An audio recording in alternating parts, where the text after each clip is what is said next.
There was virtually no traffic on the road.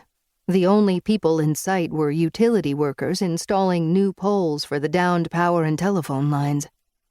"Then you better be careful you don't sit on your last donut," she said.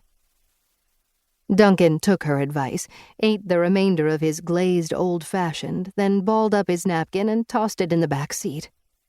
His nickname at the station was Dunkin' Donuts, and this was how he'd earned it. She made a left onto Hueso Canyon Road.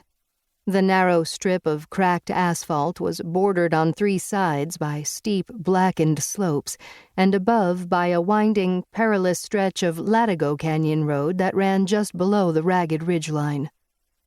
They passed a small winery that had been spared by the flames, but the homes on either side of the vineyard hadn't been so lucky.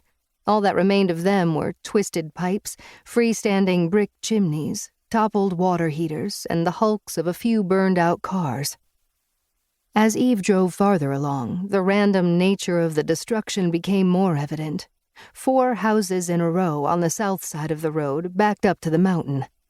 The first 2 homes and the 4th were gone, but the 3rd was untouched. That house was their destination.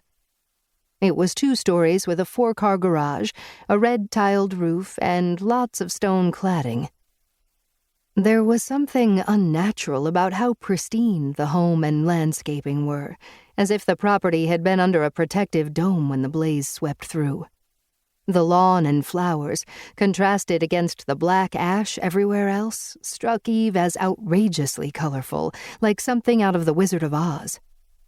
The only thing on the property that had burned was the fence. A few scorched posts remained, marking the property's boundary with a ghostly dotted line. A man stood in the cobblestone driveway waiting for them. He was in his 50s with a goatee and long, gray-flecked hair tied into a ponytail. He wore a faded Fleetwood Mac t-shirt, jeans with holes in the knees, and flip-flops. Eve parked the Explorer at the curb, and the 2 detectives got out.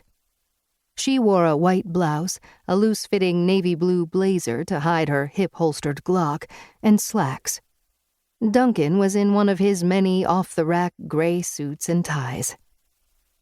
The man smiled with recognition when he saw Eve, as if they were old friends, and that made her uncomfortable. "Are you Sherwood Mintner?" Eve asked. "Yes, I am," Mintner said. "Are you the Death Fist?" "I'm Detective Eve Ronin, and this is Detective Duncan Pavone," she said, tipping her head toward her partner, who was grinning, enjoying her discomfort. Mintner nodded a few times, eager to get her back to his point. "Yes, but you're the deputy who beat up Blake Largo, right?" She was. 8 months ago, she'd been off-duty, riding her bike on Mulholland, not far from where they were standing right now, when she saw the movie star assaulting a woman in a restaurant parking lot. Eve stepped between the couple.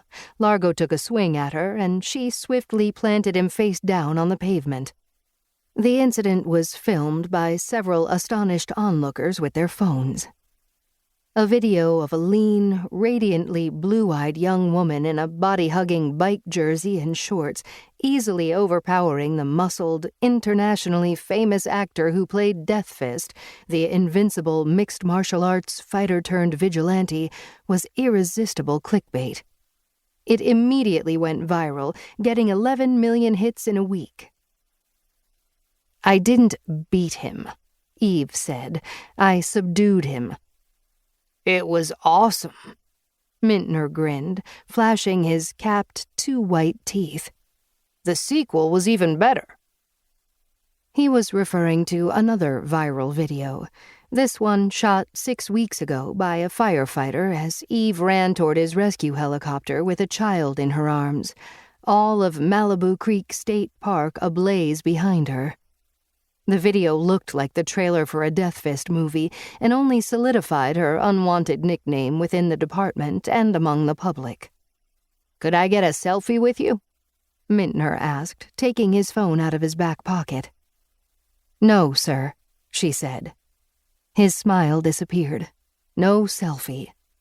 We're here because you reported finding human remains on your property. Can you